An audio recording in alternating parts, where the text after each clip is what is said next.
Sa episode na ito ay susubukan nating mag-hiking. Muli nating lalasapin ang katahimikang hatid ng kagubatan. Gagawa tayo ng bushcraft project na hindi pa natin nasusubukang gawin. Papaganahin natin ang ating malikot na imahinasyon at gawing posible ang mga bagay-bagay. Ano pa hinihintay nyo? Tara, samahan nyo ako sa aking adventure. Ako si Albert, isang lakwatserong artist at ito ang aking travel and draw, ang kwento ng mga biyaheng hindi drawing. Samahan niyo ako sa mga biyaheng hindi drawing.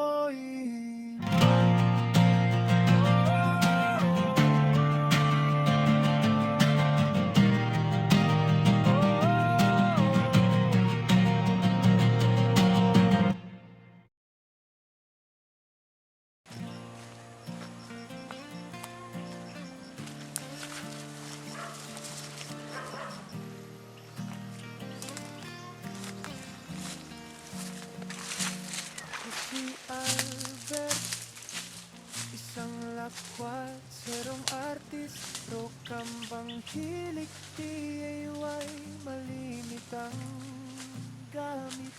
Tara na sa mga campsite na sa nature ay malapit. Mag-motor, mag-unwind, mag-travel ng sulit.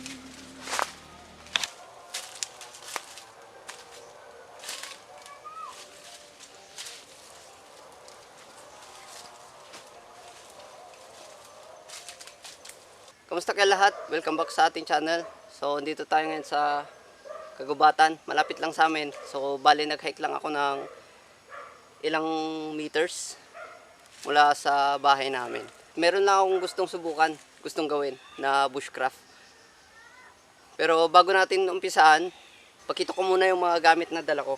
Una sa lahat, itong gamit nating bag, bigay ni Kuya Direk. Hindi ko alam kung anong pangalan ng bag na to. At nakakatuwa tong bag na to dahil pwede siyang gawing yung travel bag at pwede rin siyang gawing backpack. Actually, late ko na siya na-realize na pwede palang gawing backpack. Kasi nung ginamit ko to dun sa camp natin, isang camp natin dun sa Bani,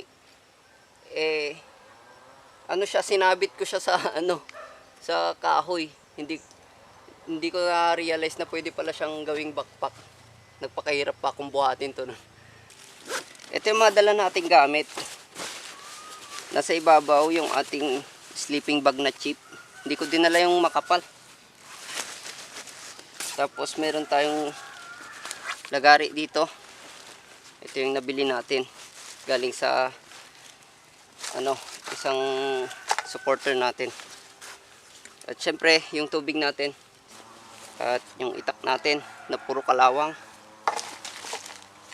At ito, pinaka-importante, yung ating tali. At ekstrang tali pa in case na kailangan natin. Tapos, yung ating power bank na sponsor ni Brother Gilbert. Thank you so much. Gamit na gamit.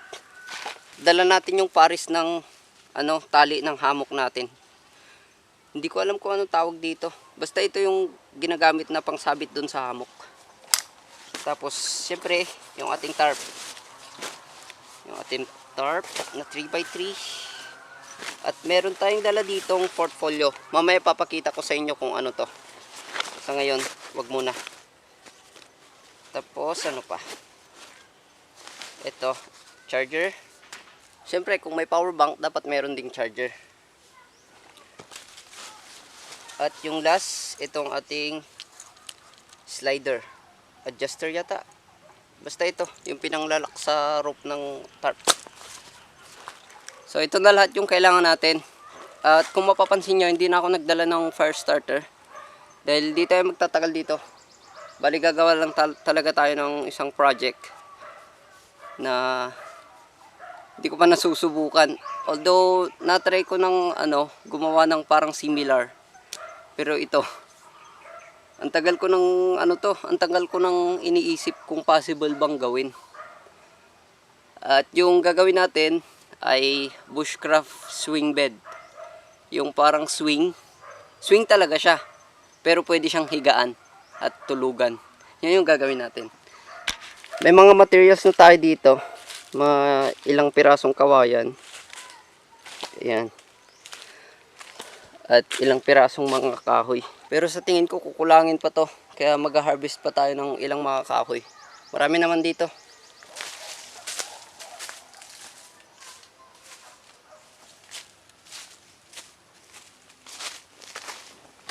Ito, may nakita kong nalaglag na sanga. Harvestin natin to. Pwede nating pakinabangan.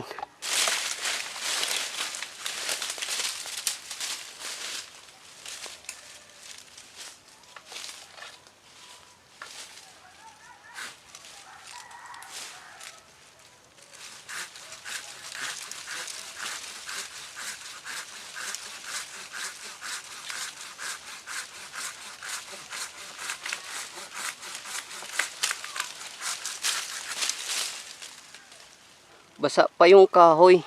Ibig sabihin nalaglag lang to nung nakaraang bagyo. Pero yung dahon niya natuyo na.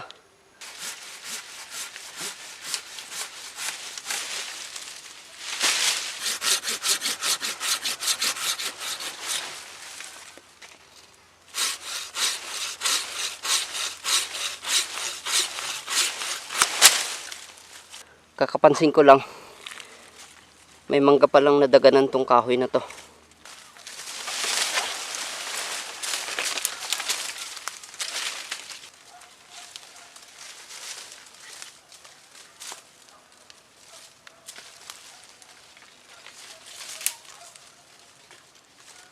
Okay na siguro yan.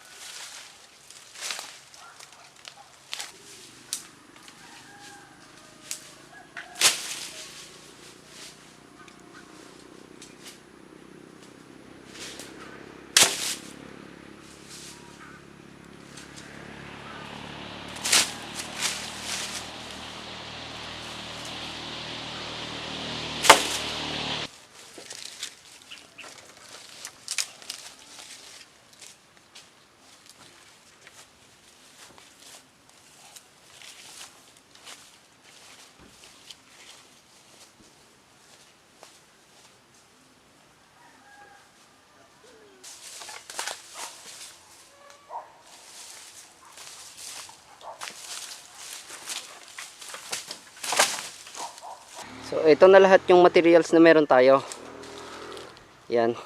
Hindi ko alam kung sasapat na ba yan. Pero okay na muna yan.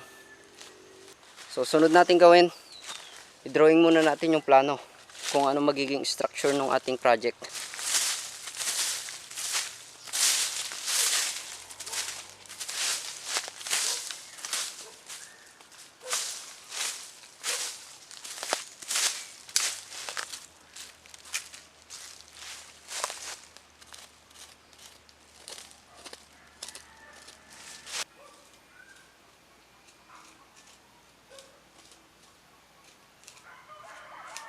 Bali ganito yung magiging structure niya.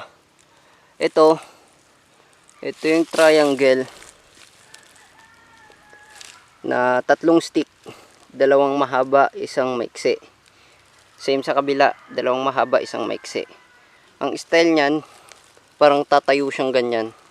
Naka-straight siyang ganyan, tatayo siya. Tapos itong mga to, yan yung magiging sahig. Ang unang kailangan natin, i-prepare muna natin itong mga sahig. Tapos sunod natin gagawin ay i-prepare yung stick na magagamit sa triangle na yan.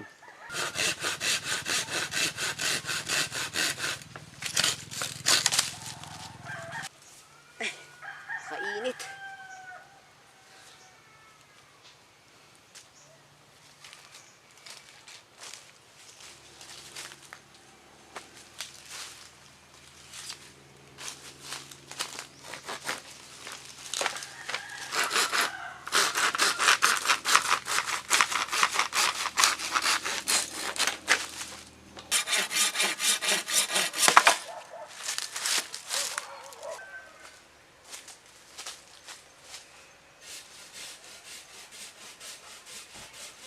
Kailangan medyo malapad yung gagawin nating sahig para magkasya yung lapad ng sleeping bag.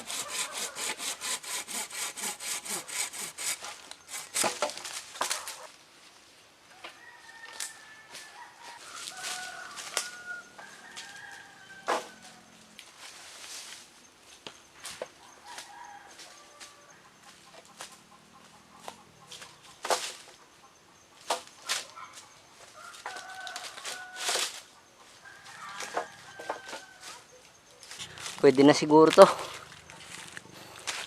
Tanggalin na lang natin itong mga buko. Ayan. Para malinis.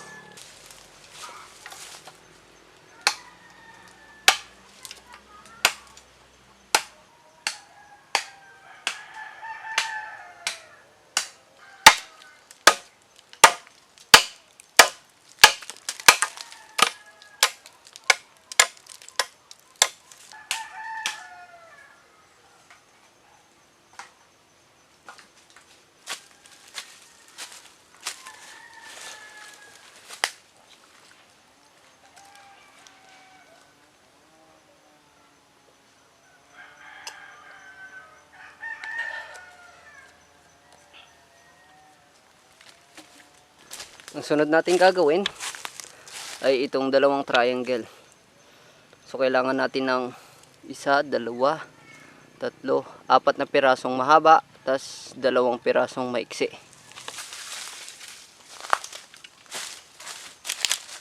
Siguro mga 1 metro yung haba nung gagawin natin.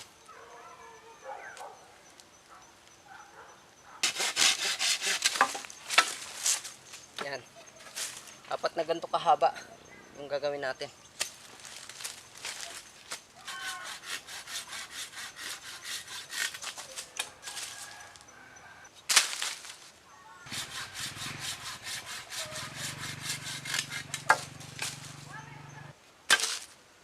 Next natin, yung dalawang maiksi. Yung lalapagan ng ating sahig. Sukatin na lang natin dito kung gaano kahaba yung kailangan natin.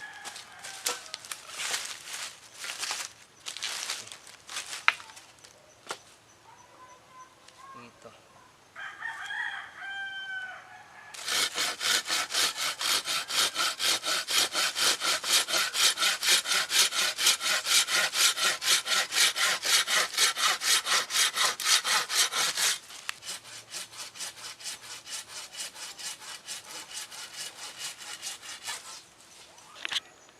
Kompleto na yung materials natin. Umpisa na natin ang pagbubuo ng ating framing.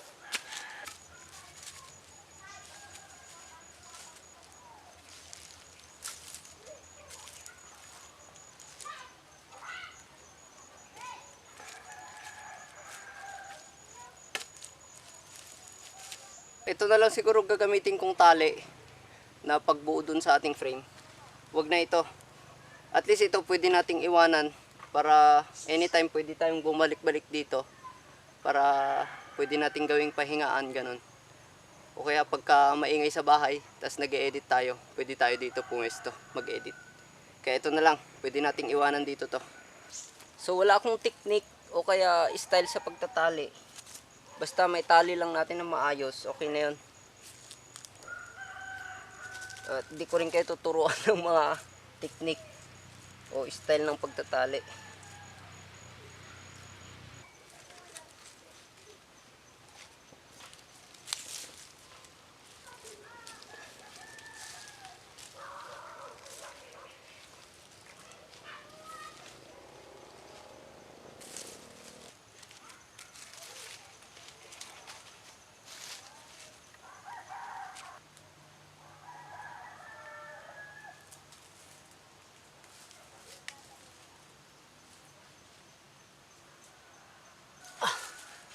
Ayos, buo na natin yung dalawang frame. At isabit na natin to doon sa puno. Bago natin ilagay yung sahig. Pwede rin namang ilagay muna yung sahig bago isabit, kaso mabigat. Kaya isabit muna natin to bago natin ilagay yung sahig. Ito na yung pinaka-perfect na sanga na pwede nating sabitan. Sakto, lupa na dito. Ayos.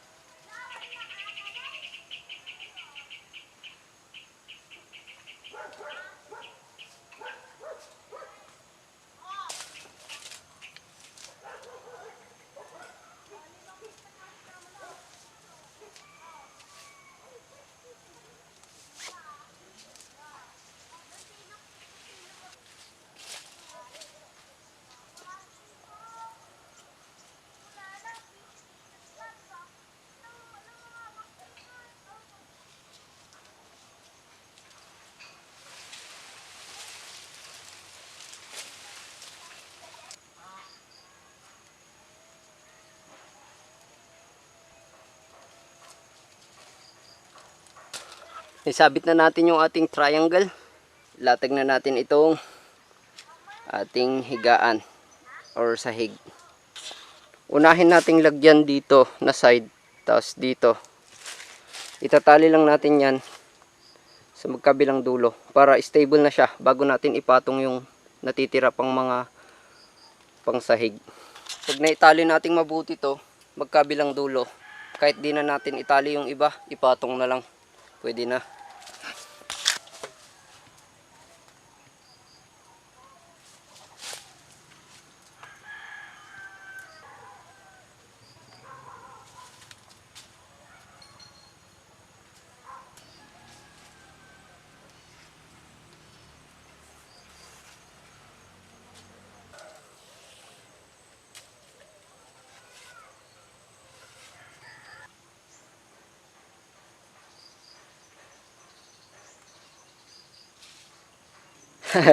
Ayos, almost finish na tayo.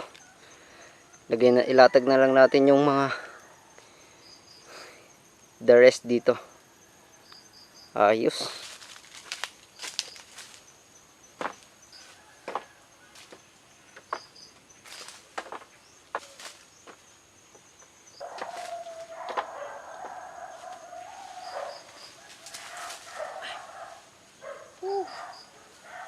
Ayos. Kinapos tayo sa materials. Bale, siguro mga dalawang piraso o kaya tatlo.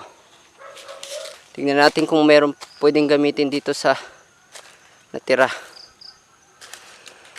Pero parang ito siguro pwede. Tanggalin natin yung mga tinik-tinik. Tapos pwede rin to.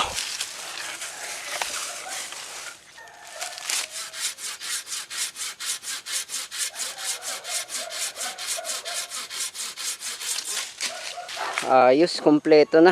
Solid, testingin na natin to.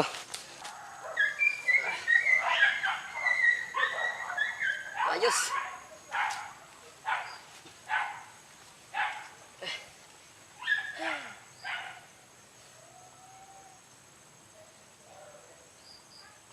Ilatag na natin yung ating sleeping bag para makapagpahinga tayo ng konti.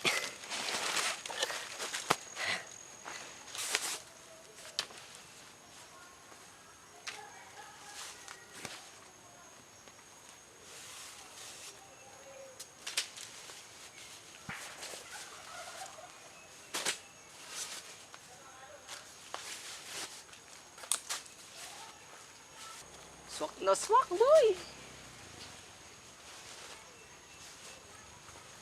Ay!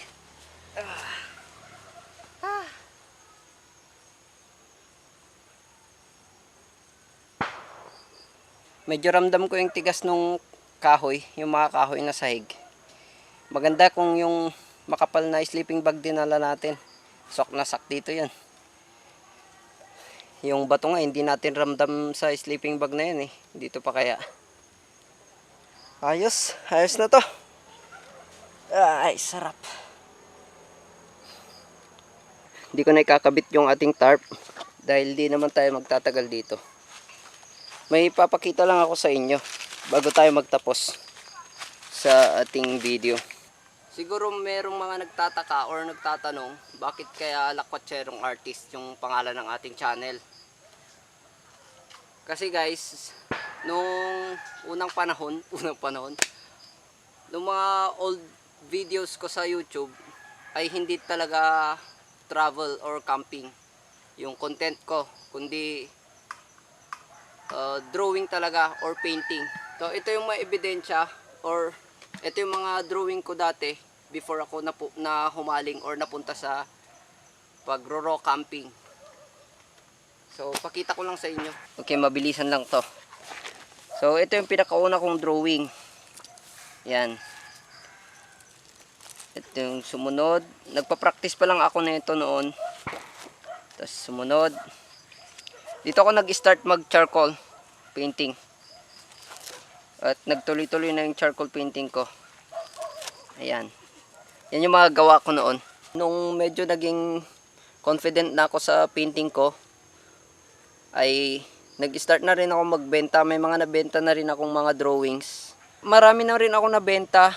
Tapos may mga ano na rin ako. May mga na-disappoint na rin siya sa atin malamang noon kasi may mga project tayo na napabayaan.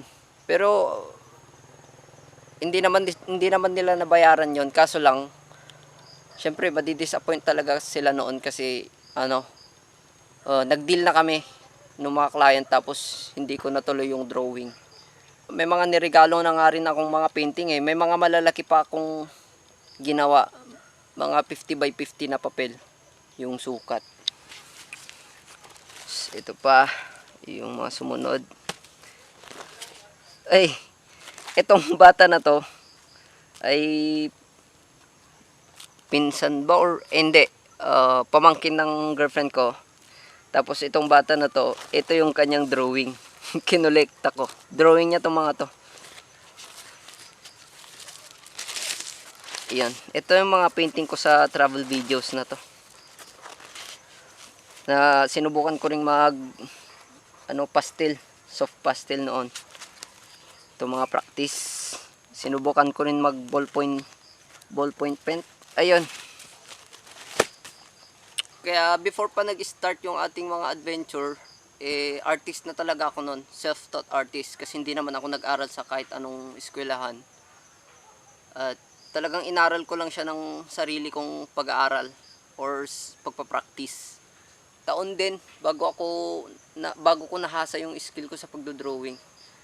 Kaya baka nagtataka kayo, minsan may mga adventure tayo na hindi ako nagpi-painting at baka mapatanong kayo bakit kaya lakotserong artist din. Ayun. So, nagdo-drawing ako dati. Actually, nung una, sinusubok-subukan ko na rin dati mag-travel. Pero nahirapan ako pag kunikin yung dalawa eh. Kasi hindi ko maiwanan yung painting. Tapos, hilig ko rin talagang mag-travel noon. Kaya, tapos, ang isa pang factor noon, wala akong sariling motor. Kaya talaga nag-stick ako noon sa pagdo-drawing.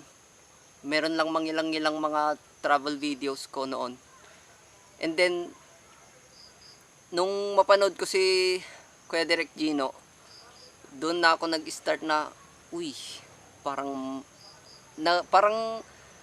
mas lalo akong nainganyo na mag-travel vlog. Tapos camping pa. And then lalong lumakas yung yung eagerness ko na mag-travel vlog nung na-meet ko na si Kuya Direk. Tapos in-invite niya ako sa isang camping video or camping adventure. At yun doon na nag-start yung ating channel na maging lakotserong artist. So hanggang dito na lang yung ating video.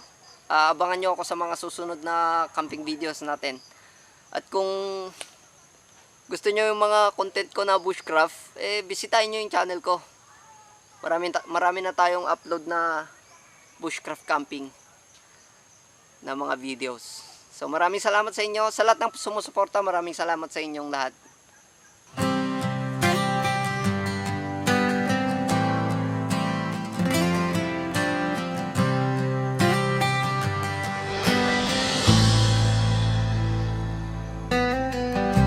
Ako si Albert, isang lakwat sirong artist. Rokam panghilig, DIY, malimit ang gamit. Tara na sa mga campsite na sa nature ay malapit. Magmotor, mag-unwind, mag-travel ng sulit. Samahan niyo ako sa mga